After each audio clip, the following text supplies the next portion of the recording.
কি হয়েছে? আমার বাড়ি পড়া বাকি পড়ে আছে মার্কেটে?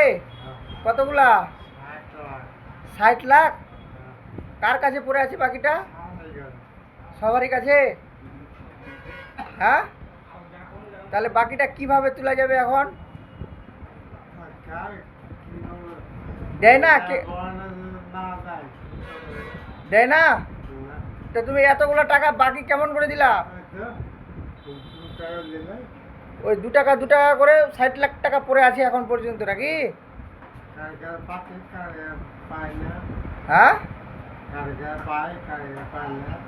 ও কারো কাছে পাইছো, কারো কাছে পাও না? তাহলে এখন কি করা যাবে? হ্যাঁ, আর এই ভাটলে কতটি পড়ে আছে? ভাটলে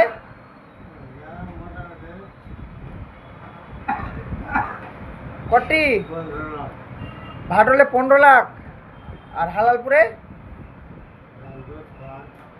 এই যে দেখেন, এই মানুষটা 60 লাখ টাকা বাকি ফেলে দিয়েছে আমাদের জগদীশপুর মার্কেটে সব দোকানদারের কাছে। হ্যাঁ, আচ্ছা ঠিক আছে, টাকাটার ব্যবস্থা করা যাবে। হ্যাঁ হ্যাঁ, আচ্ছা ওই লাগে।